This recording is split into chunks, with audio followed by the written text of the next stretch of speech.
Hello, my friends, esteemed colleagues, relatives. I was almost done recording this video about appendix when I mentioned Zoomzula in the correct way, and then I knew this video is going to be crap, so I have to re-record. Now, this is about appendicitis. Appendicitis is inflamed appendix. Appendix is a little protrusion or extension of intestine, on a large intestine, right where the small intestine turns into large intestine. The purpose of it, we don't know, because we can live the same with it or without it. And although some point of, okay, you get less chance, maybe you get less chance of having diverculitis, if appendix is removed. Well, this is he says, she says. There's absolutely nothing to go by to do this claim other than statistics, and statistics depend on a variety of things and not on presence or not present of appendix. The only thing that we know that appendix often has, always has gut bacteria in it, because it communicates with intestine. So of course it will have, if you have gut bacteria, you will have them also in appendix. So this is now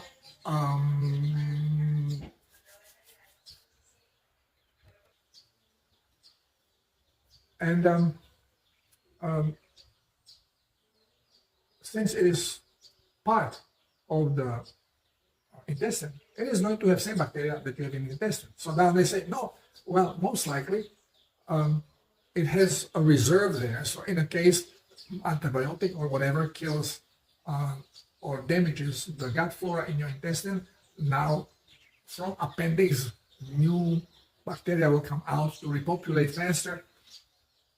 Well, the body was not created in anticipation of poisoning with antibiotic, diminishing the flora, so the new flora has to come in. This is a nonsense, a scientific nonsense. Only scientists can come up with. But it may be that gut bacteria could be produced there depending on a stimuli, which is caused by the type of a food that you eat and cannot digest. So the body has to create microflora to help with the digestive process. And maybe appendix has something to do with it, which again, I don't think is the case, because you will be producing the flora of your gut, having or not having appendix. So we still don't know the purpose of it. But this is not about the purpose of appendix. This is about appendicitis, which is inflammation of appendix. Because this is when we become aware that we have the damn thing, because it hurts like hell. And it can burst, and if it bursts, then you have a direct conduit of fecal matter going into your abdominal cavity, which would be lethal, since this is very toxic for our body. But now, is it really lethal? Well, from my experience, it is not, if we are in a ketogenic state, if our body works correctly.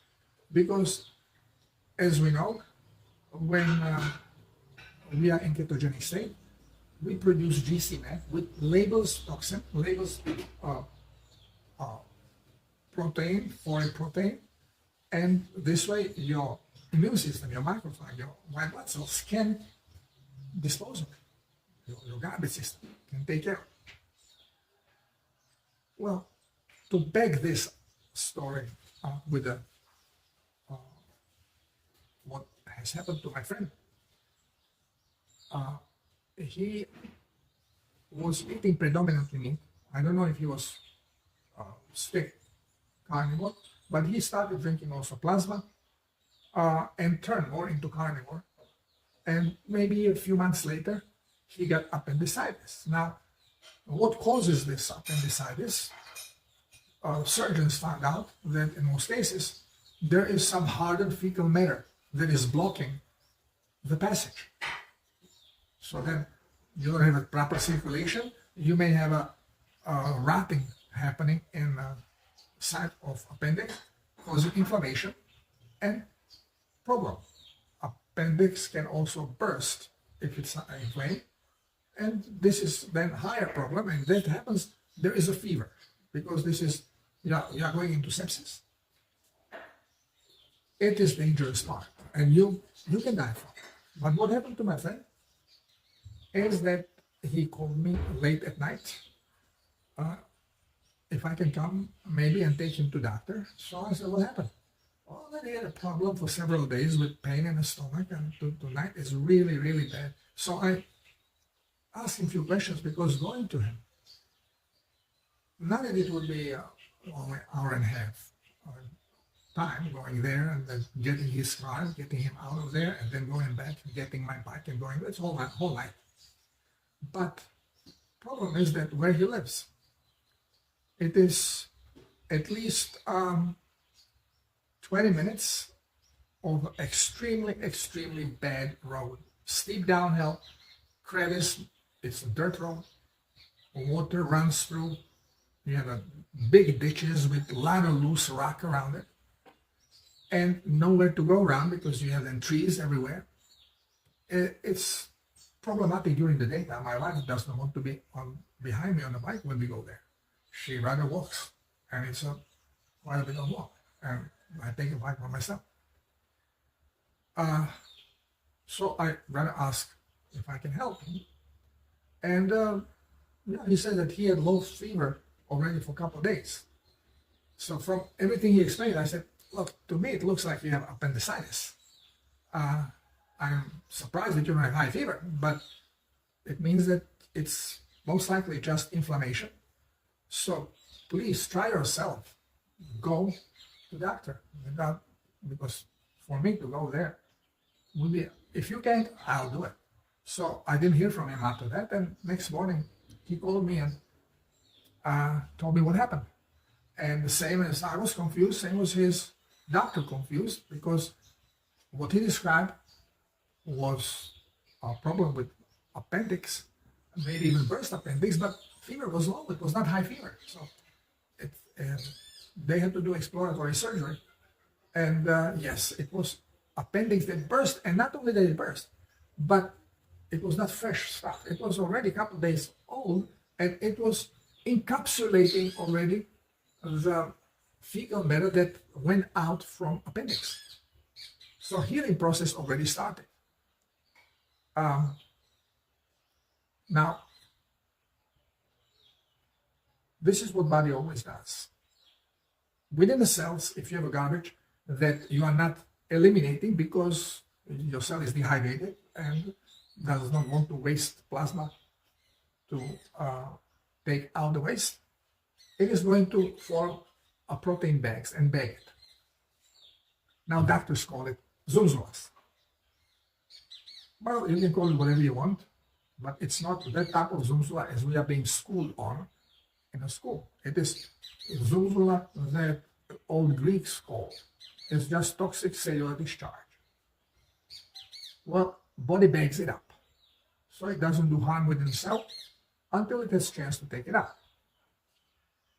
Now, I said also that if voltage of a cell drops, then cell is going to make a division in the middle of the cell, also made from protein, and putting all these garbage bags, all the zunzulas on one side, and this side, then we say, okay, it's proliferation, and now we have a new cell. We don't have a new cell. It's the same old cell, just a little bit cleaner. And the garbage is supposed to be labeled and then taken apart. But if you don't have GCMF labeling because you are glucoholic, this doesn't happen, and tumor starts to grow. In the case of appendix, well, the body was already resolving the process. He was less toxic than majority people are, body was performing a little better, and it created a bag from protein, which then was separating the stuff that was coming out of the intestine, separating from the stomach cavity, keeping it in check. So if he would not have the surgery done and he could tolerate the pain for another few days, he would heal, appendix would heal, inflammation would disappear, and he would have remaining a growth there. Garbage bag full of toxic garbage that will have to be dealt with. And how the body is going to deal with it in the future, well, we don't really know because we don't have examples of this. But most likely, as long as it can keep it back there, it does not present any problem. It would be like a cyst. But in this case, in his case, when doctor opened him up, noticed that what happened. Now surgically, he removed both. He removed this capsule, he removed the appendix, stitched him up, and I visited him the other day, and he was complaining on a bed. It was horrible. He could not sleep. He could not lay on it. So I went and I bought him a mattress, so he can be more comfortable. And day later, when I came to see him, he was already no pain, so he was feeling good, and he had this infusions going on, antibiotics still dripping in. So he says, "Darko, do I need that stuff?" I said, "You don't." He said, "Well, can I pull it out?" I said, "Yeah." And he just ripped it out. And then he says, "I'm so hungry." And I said, "Well, you should not be eating until your intestines start moving." And he says, "Yeah, but I haven't been eating for a week before because I was in pain." So it was already 1 week old stuff. And I'm just starving. I said, "Well, you can eat, but you can eat only something that your body can digest fully and easily without problem, which is raw meat." So he said, "Well, can you get me some?" So my wife went to the store, got some meat, minced meat, put a little bit sea salt in it, and brought it to him. And he said, "How much can I eat?" I said, "Well, don't go too much." So I gave him maybe 100 grams. I said, "This is just to satisfy you a little bit. And this should actually make your intestines start moving faster than if you would wait now for it to fast intestines, because you will be cleansing, so you will be creating gas, and the buildup of a gas is going to force the peristaltic movement to start, your intestine to start to move. But this also becomes very painful because gas creates pain when it's in the intestine, the pressure. And after he ate this, and the patient next to him, he was amazed, like, he's eating, he was just operated. Well, of course, doctors was uncomfortable with him pulling out the antibiotics. And of course, he doesn't need any of that crap.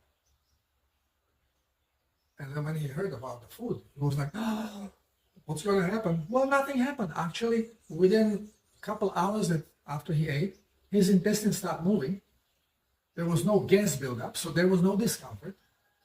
And the next day, my wife brought him 1/2 kilo of tartar steak, that also contain a little bit of capers for better taste. And he munched it up, no problem. Everything was working well. That the 3rd day he was released from hospital. And 4th day he was already in the gym.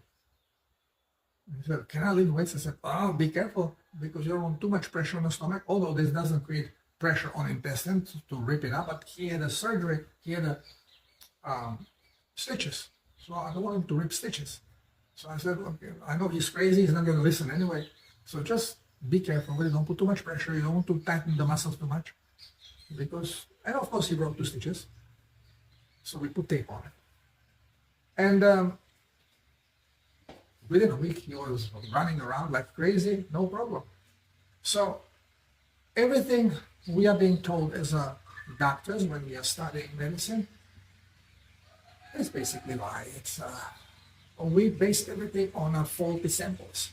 We think that this is how normally people behave and how people function, but we are disregarding the fact that we are dealing always with sick people. If you are in glucoholic state, you are sick. You are in a sick state. This is not your natural state. You should be in ketogenic state. And if you're in ketogenic state, you are producing GCMF, your body is going to perform differently, your hormonal levels are going to be different, your cholesterol levels and triglyceride level are going to be different, your level of blood sugar in your blood will be different, the insulin will not be present in your blood. I mean, a huge, huge, huge difference. But we are talking about glucoholic people because we all are glucoholic. Very few are not glucoholic. Even I'm glucoholic because I was experimenting, so I was munching on chocolate.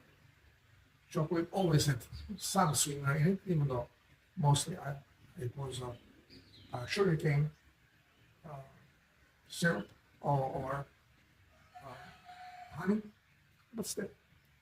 And then when I'm already eating like this, I would have peanuts here and there. I would have peanuts. Actually, I had to avoid because they would start giving me problem. But walnuts, pistachio occasionally was better. Peanut is the worst because peanut is not nut, it's legume. So it's way more toxic than a nut. It has a higher level of glucose in it as well. Anyway, so this shows that appendix will be problematic if it's inflamed.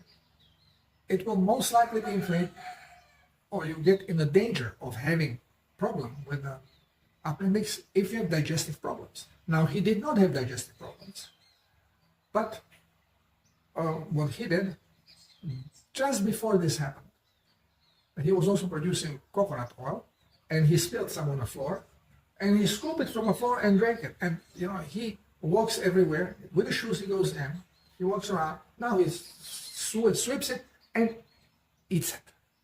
Well, not very smart, but he thought he is bulletproof, which proved not to be the case, because he first vomited, which means there was something very toxic that he ate, that he had on the floor, and this went in the gut also, and most likely triggered this inflammation of appendix, because right after that the nausea continued. So after he drank this, he walked out of bed and he started vomiting, and then later on this procrastinated and dragged and increased in inflammation of the gut. When you have inflamed the gut, the water absorption is not so good, so you get diarrhea. But the appendicitis occurred as well. Inflammation of the gut spread to appendix.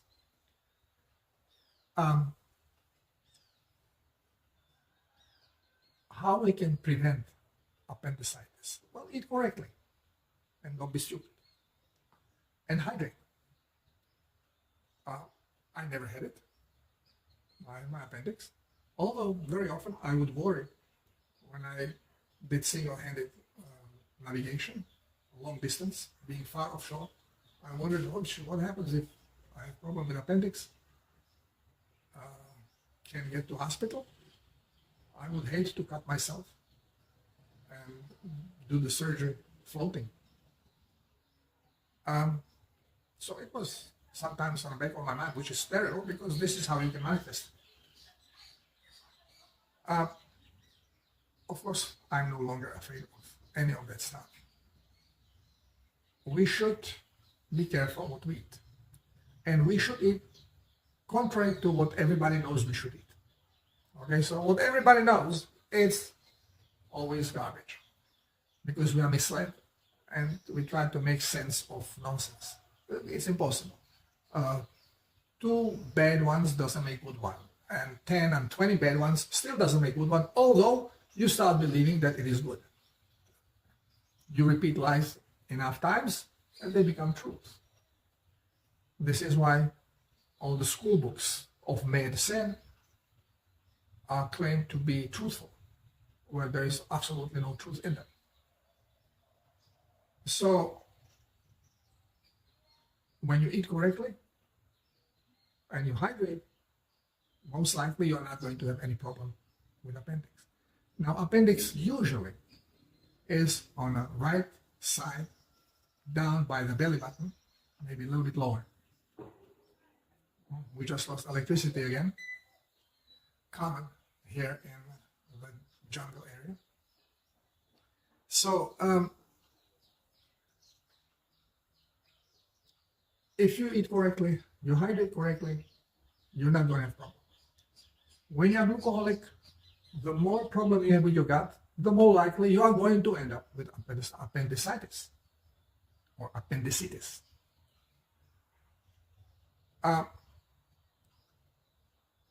Is it good to remove it? It all depends. If you don't have problem with it, you don't let yourself being cut to remove it. You're injuring yourself. Now, if you already have surgery done in the stomach, let's say a woman has a cesarean section, well, should doctor at the same time, okay, appendix is right here, so I can just chop it off to make more money? Should you do it? Definitely not, because you're just creating additional injury. Everything is about vibration and flow of energy. You are creating scar tissues. You are creating energetic blockages. You should never do unnecessary harm to the body. You should only address it if there is a problem with it. And again, if you have appendicitis, if you have the pain on the right hand side by the belly and it gets hard, well, first try just drink a lot of plasma. So this way you create diarrhea, you soft stool, maybe you flush it out and everything goes well. Now, if you develop fever, well, then you better go and have a doctor check you up. Most likely he will open you up and take it out. Because when appendix bursts, you get to sepsis. Now, the body is going to control this sepsis and try to bag it up and separate it. But the more toxic you are, the worse digestive problems you have. The more general inflammation you have, not only in the body but in the gut itself, the more difficult it is for body to heal. So, it is not going to create any problem not having appendix already, so just have it removed. Now the trick is, after removal of appendix, how long do you have to be on antibiotics? Well, my friend was healing already by itself. So when appendix was removed, well, why to bother poisoning the body more? Makes no sense. This is why I told him he can remove it. But if he had a fresh appendicitis, appendix removed, and doctor had to clean the area, well, they put antibiotic because antibiotic closes down the cell so they don't absorb the stuff. Well, it basically stops the inflammation process, stops the body's reaction to it. Doctor cleaned it anyway. So just keeping the body closed until the regular cleansing is extended for a few more days, usually 7 days. It's a good idea. Though I would much prefer just spray it with colloidal silver, and that's it. It will just kill the bacteria, and any other toxin that is there is going to be flushed out through normal maintenance of the body. This is what happens when you are done antibiotics. You are not killing anything. You are just preventing it to be soaked into the cell. Well, this way you are sterilizing stuff with colloidal silver. improving electroconductivity, speeding up healing process. But doctors know nothing about colloidal silver, not because it is not functional and it would not be beneficial, but because every Joe Schmo like me can make it in a house for peanuts. Doesn't cost you anything. So pharma cannot really profit on it. And pharma doesn't want to push it, not to put attention to it. I had no clue about colloidal silver until I had my first clients having being affected by abscesses in their mouth when they start protocol, when they start producing GC-meth, and GC-meth start labeling the garbage and the bacterial accumulation, then body starts enveloping it in protective bags, causing abscesses. Those are the abscesses. And I didn't know how to deal with it, because if I give antibiotic to prevent them, then I'm stopping the hydration on cellular level, I'm stopping the cleansing process. So I was, clueless in what to do. And then by research, I heard about colloidal silver. It was the alternative medicine stuff. And when I start implementing colloidal silver, I start preventing abscesses from occurring during this first month of healing or cleansing of the body through protocol. Now, doctors don't hear about it because, again, if it becomes more available, this information to the public, then public will figure out how to make it. It's not a brainer, it's electrolysis. You take a pure silver rod, connect it to low voltage electrical current, preferably low amperage as well, put it in distilled water and put anode there as well, could be copper or another silver stick, and electrolytically you start making colloidal silver. Not a big deal. So, and this would replace a lot of antibiotics, and this would be very bad for pharmaceutical industry, because they would not be able to sell so many harmful antibiotics that help them to make people sicker so they can sell more. That's the process. So here we are. If you have the information, if you're in pain, well, first try. Clean yourself. Drink, start eating correctly, or go fast. Fast for a few days, and just drink a lot of plasma. Try to resolve if there was some obstruction. Try to dissolve it and flush it out. Well, if this doesn't happen, if the pain increases and you break in high fever, well, immediately doctor, and you will go under knife, and appendix will be removed. Do you have to use antibiotic? Yeah, you're on the doctor's care, so you have to do what doctor says. When can you start eating? Well, don't eat garbage as long as possible, because when you eat carbohydrate, it creates gas. So it will increase your pain. And definitely doctor will not allow you until the intestines start moving. If intestine is not stimulating to move, if the gas didn't produce enough, or there's nothing to digest, so intestine is dormant. And you may be waiting after surgery, 2 days, 3 days, a week. It can be quite a long time. Well, now you know, if you take a little bit of raw meat and eat it, you don't have to take a big piece, a little bit. Like a little bowl, like a little meatball of raw meat with a little salt, sea salt in it. Any salt will do. Even without the salt, just pop it in and swallow it. And this is self-digestible. So your acids and stomach acid is going to break it down, and amino acids and fatty acids, they will be absorbed, but there will be remnants that has to be removed. It will not create gas. So pain is not going to increase, but your intestine will start moving. Of course, doctor will not allow you to do this. So you have to have your friend or family member to bring you a little bit, sneak you in a little bit of raw meat and just eat it. You will see. It speeds up. Within a couple hours, your intestine will start wiggling, and then you will be allowed to eat.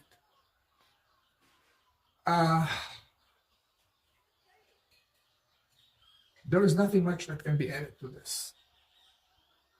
So don't go for surgery and removing your appendix because you are in a fear of getting appendicitis.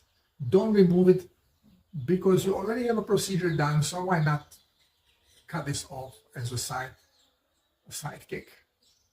Not a good idea. Less you disturb your body, less you cut it, the better off you are. And is absence of appendix going to help your gut experiencing less problems? Not at all. These are all statistic-based statements that bear no truth whatsoever. So this is wrong as much as has to be talked about appendicitis. And also, appendix does not necessarily have to be on the right side. It can be also on the left side. Okay, and also you may not have it, and it could be some completely different procedure. It could be just air trapped in colon, which often happens, and causing pain because of pressure. So don't get crazy about fear. Oh, the right side next to the belly button, I feel a little pain. Maybe. No, don't worry about this stuff.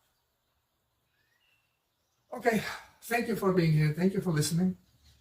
And until next time.